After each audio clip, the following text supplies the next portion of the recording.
نحمده ونصلي على رسوله الكريم اما بعد فاعوذ بالله من الشیطان الرجیم بسم اللہ الرحمن الرحیم وَإِذْ جَعَلْنَا الْبَيْتَ مَثَابَةً لِلنَّاسِ وَأَمْنًا اور جب وَإِذْ جَعَلْنَا الْبَيْتَ اور جب ہم نے بنایا بیت کو یعنی کہ خانہ کعبہ کو بیت اللہ کو مَثَابَةً لِلنَّاسِ مثابہ کہتے ہیں لوٹنے کی جگہ بار بار لوٹنے کی جگہ یعنی کہ جہاں پہ لوگ جمع ہوتے ہیں تو مرکز جیسے جس کو کہتے ہیں ہم تو مثابہ کا لفظ کا جو لفظی ترجمہ ہے اس کا ہے کہ بار بار لوٹنے کی جگہ کیونکہ ایک دفعہ جب بھی کوئی بندہ بیت اللہ کا دیدار کر لیتا ہے تو اس کا دل کرتا ہے اس کے دل کے اندر یہ تڑپ پیدا ہوتی ہے کہ دوبارہ میں ادھر آؤں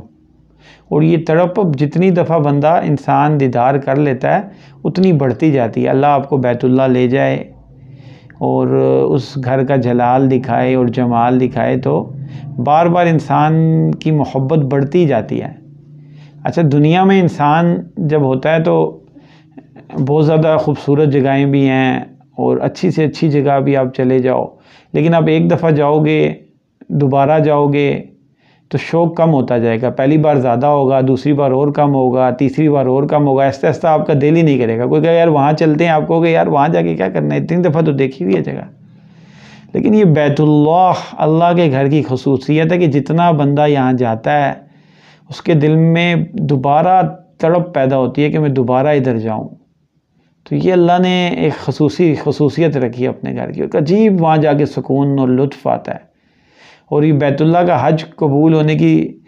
اس میں سے بھی ہے کہ انسان کا دل کرتا ہے کہ میں دوبارہ بار بار ادھر لوٹ کے آؤں۔ تو یہ ایسا اللہ پاک نے اس کو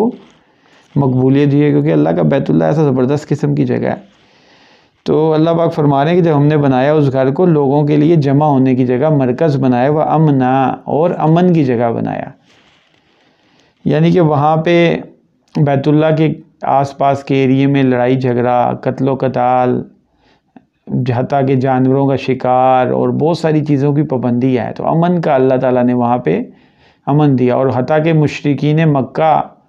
جو طرح طرح کے کام کرتے تھے وہ بھی بیت اللہ کے حصے میں ان کا کوئی باپ بھائی کا قاتل چلا جاتا تو اس کو وہاں پہ قتل نہیں کیا کرتے تھے، اس سے بدلہ نہیں لیا جاتے تھے۔ ہاں اگر نبی کریم صلی اللہ علیہ وسلم جب فتح مکہ کیا تو اس زمانے میں اس تھوڑی سے گھنٹوں کے لیے وہاں پہ اس کو حلال کر دیا گیا، لیکن اس کے بعد پھر اس کی حرمت اللہ پاک نے باقی رکھی۔ تو وَاتَّخِذُوا مِن مَقَامِ إِبْرَاهِيمَ مُصَلًّى اور بناؤ ابراہیم علیہ السلام کے مقام کو نماز پڑھنے کی جگہ۔ اس کا کیا مطلب ہے کہ جب اس کو اللہ کے نبی کریم صلی اللہ علیہ وسلم نے بتایا بھی یہ طریقہ کہ جب اللہ کے نبی کریم صلی اللہ علیہ وسلم نے طواف کر لیا بیت اللہ کا تو مقام ابراہیم کے سامنے آ کے اس طرح نماز ادا کی کہ بیت اللہ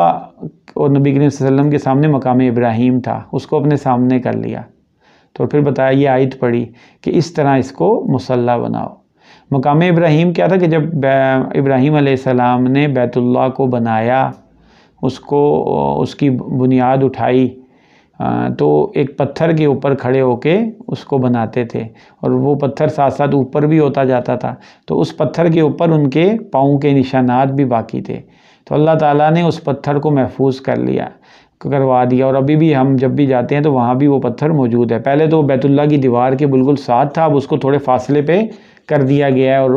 سب لوگ جو بھی بندہ طواف کرتا ہے وہ اس کے قریب یا اس کے پیچھے کوشش کر کے وہاں نماز ادا کرتا ہے۔ تو اس طرح اللہ پاک نے اس کو اہمیت عطا فرمائی۔ وَأَخِذْنَا إِلَىٰ إِبْرَاهِيمَ وَإِسْمَاعِيلَ اور ہم نے حکم دیا ابراہیم علیہ السلام کو اور اسماعیل علیہ السلام کو أَن طَهِّرَ بَيْتِيَ لِلطَّائِفِينَ وَالْعَاكِفِينَ وَالرُّكَّعِ السُّجُودِ کہ پاک رکھیں میرے گھر کو طواف کرنے والوں کے لیے اور اعتکاف کرنے والوں کے لیے اور رکوع سجدے کرنے والوں کے لیے۔ اچھا یہاں جو پاکی مراد ہے ایک تو ظاہری پاکی ہے کہ ظاہری طور پہ وہاں کوئی گندگی نہ ہو، صفائی ستھرائی کا ماحول ہو، اور دوسری جو پاکی جس کا حکم دیا گیا ابراہیم علیہ السلام اور اسماعیل علیہ السلام کو وہ یہ کہ وہاں پہ لوگ شرک سے بچیں، یعنی کہ شرک جو ہے وہ سب سے بڑی گندگی اور سب سے بڑی نجاست ہے، اس نجاست سے بھی بچیں۔ اور یہاں ان مشرکین کی بھی نفی آ گئی کہ جو بیت اللہ کا احترام تو کرتے تھے اور اپنے طور پہ اپنے انداز سے، لیکن انہوں نے کیا کیا تھا، وہاں شرک کا اڈا بنا دیا تھا. وہاں کتنے 360 بت تھے خانہ کعبہ میں جن کی وہ پرستش کرتے تھے، جن کی عبادت کرتے. تو اللہ پاک نے کہا کہ وہ چیزیں وہاں نہیں چلیں گی. تو اس کا اللہ تعالیٰ نے ان کو حکم دیا تھا ابراہیم اور اسماعیل علیہ السلام کو کہ میرے گھر کو ایسا پاک صاف رکھو اس طرح کی ناپاکی سے. تو اللہ تعالیٰ ہمیں آخرت کی زندگی بنانے اور اپنانے والا بنائے. آمین.